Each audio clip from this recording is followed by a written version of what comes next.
eu uso tal cimento resinoso para cimentação de pino estético e tenho problemas. Ou os pinos estão soltando. E eles me perguntam, via e-mail, eles e elas, profissionais em geral, que cimento você usa, Scopim? Veja que interessante.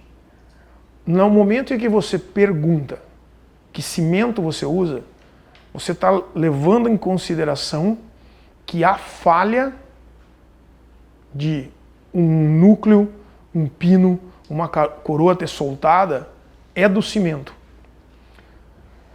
E quando você olha uma foto dessa, quando você interpreta uma foto, a história muda.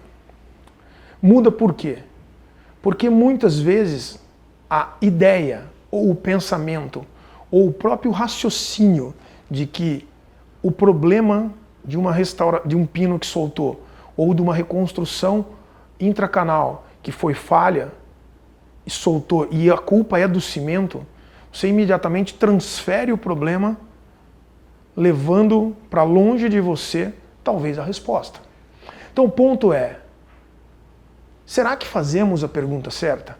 Quando você tem uma falha, seja ela não só na cimentação de um pino, ou na reconstrução de um dente odontologicamente tratado, seja uma falha numa prótese sobre implante, seja numa falha de uma reabilitação com laminados cerâmicos, seja que uma cerâmica lasca, seja numa falha, numa restauração direta de resina, onde você não conseguiu o contato proximal. Será que o problema é do material? Na maioria das vezes, não. O material, normalmente, quando é lançado no mercado, por favor, entenda, normalmente, quando eu digo, é que seguiu normas e padrões previamente decididos, definidos e cientificamente comprovados. Então, ele está disponível no mercado, porque ele pode ser usado para aquilo. Eu não estou dizendo que esse material talvez não tenha alguma falha, mas o ponto é, um material disponível no mercado, geralmente, principalmente das marcas que nós trabalhamos na odontologia, das grandes marcas, você tem algum respaldo científico. Então o ponto é, será que fazemos a pergunta certa quando jogamos o problema e a dúvida para o pino? Quando você começa a interpretar problemas, a visualizar que o problema que aconteceu talvez seja a resposta para a sua pergunta, você começa a se sentir um pouco mais livre, porque você começa a aprender a achar as próprias respostas. As respostas se tornam naturais quando você aprende a interpretar os erros e as dificuldades que você tem. Foi assim comigo, é assim com o Dario, e essa é parte desse conceito educacional que a gente está iniciando com o projeto VAPS. Então, por exemplo, um exemplo relativamente, entre aspas, por favor, simples. Quando você começa a interpretar a imagem, você começa a enxergar coisas que talvez sempre passou despercebido porque você simplesmente fez a pergunta errada para você mesmo, culpando o cimento por uma falha. Então, quando você vê uma foto desta, o que eu vejo na foto antes de culpar o cimento? Primeiro, eu entendo que todo o processo é derivado de uma série de passos. Então, quando eu faço um procedimento de reconstrução intracanal, eu estou criando uma sequência de passos, e podemos chamar esse passo de um processo. Então, toda reconstrução faz parte de um processo dividido em pequenos processos. Então, tudo é fragmentado. E quando você entendendo isso, você começa a visualizar diferente uma reconstrução intracanal. Como, por exemplo, resíduos de manipulação.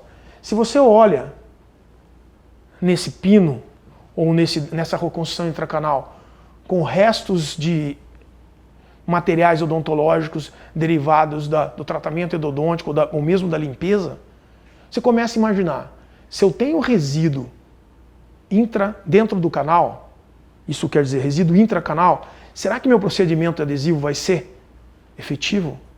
Isso é o básico da adesão.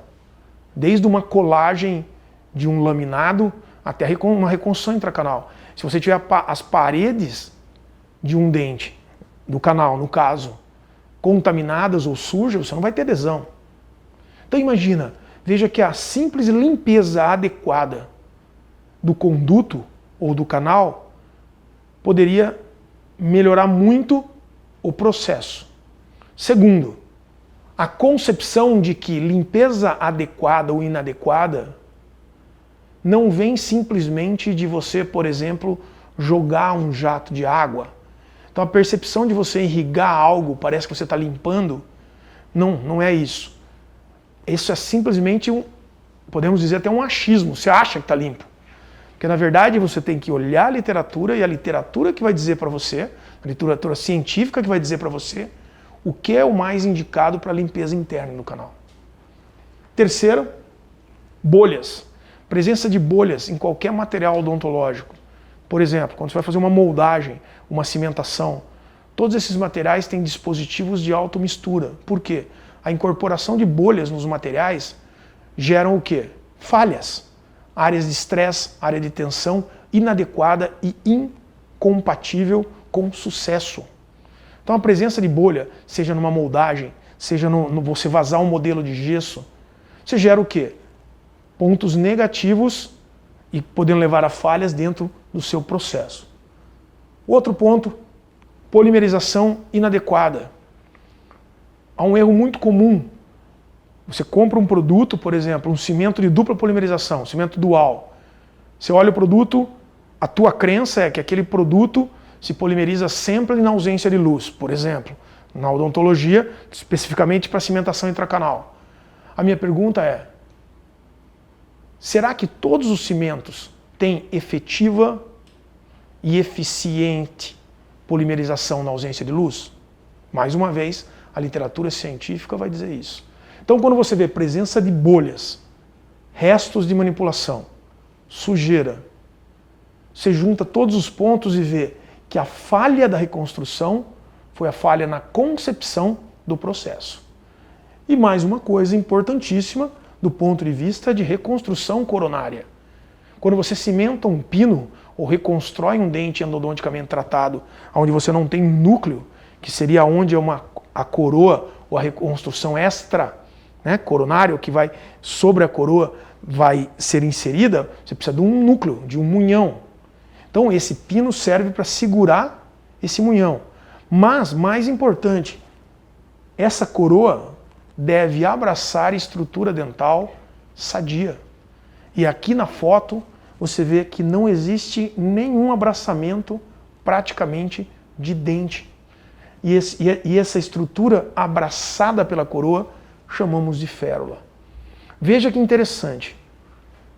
A pergunta do dentista para mim foi: o pino soltou, que cimento você usa? Então, na cabeça do dentista, o erro foi o cimento. E quando você vê a falha e aprende a interpretar por que a falha ocorreu, você começa a entender as respostas. Então, esse é um exemplo do que nós queremos mostrar com o projeto VAPS.